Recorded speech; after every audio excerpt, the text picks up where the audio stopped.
Kombëtarja shqiptare ka nisur zyrtarisht grumbullimin në kuadër të përgatitjeve për ndeshjen e rëndësishme të fazës play-off për botrorin 2026, ku do të përballet me Poloninë. Ky takim konsiderohet vendimtar për skuadrën kuqezie, e cila synon të bëjë një hap të madh drejt kualifikimit në turneun më të madh të futbollit botror. Në drejtimin e trajnerit brazilian Silvinho, ekipi zhvilloi pasditën e djeshme seancën e parë stërvitore në ambientet e shtëpisë së futbollit.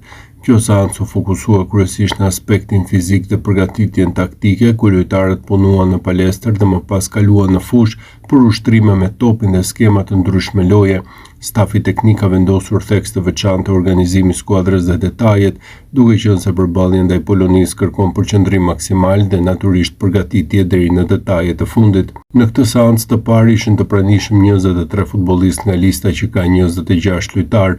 Thuajse të gjithë futbollistët ishin me përjashtim të Uzunit, Ramadanit dhe Nazmi Kripshit. Të tre lojtarët janë bashkuar me skuadrën vetëm në orët e vona të mbrëmjes, duke mos pasur mundësi që të stërviten ditën e parë.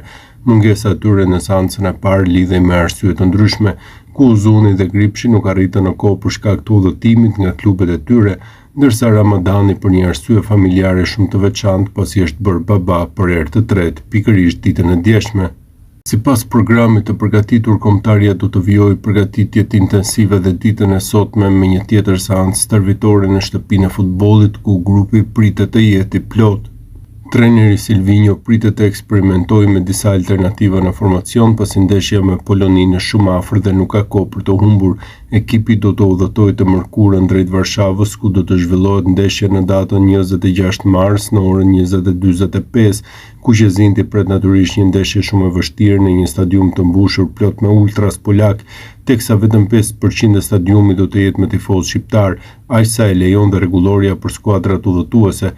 Pas ndeshjes me Poloninë, kuqezin do të nisen menjëherë në drejtim të Suedisë ose Spanjës për të përballur me fituesin ose humbësin e çiftit Ukrainë-Suedi. Duke qenë se në Ukrainë nuk mund të luajë ndeshje, verdeblut kanë zgjedhur Spanjën si vendin ku do të zhvillojnë ndeshjet kualifikuese të play-offit ose miqësore.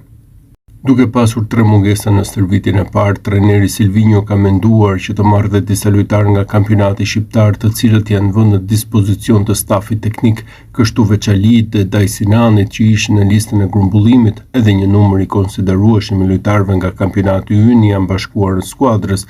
Ditën e djeshme lojtarët e Dinamos Ismaili dhe Faruku kanë qenë në stërvitje, ashtu si dhe Ledio Tresa nga Laçi, ndërsa Teuta ka pasur 2 përfaqësues, ku Artani Asgji dhe Gjoele Maçolli ndihmuan në ditën e parë të stërvitjes. Nga Elbasani, stafi teknik ka thirrur portierin Totoshi që këtë javë luajti titular, teksa vend në skuadër kishte edhe Prelman Dojqinin dhe Gledian Pusin nga Vllaznia.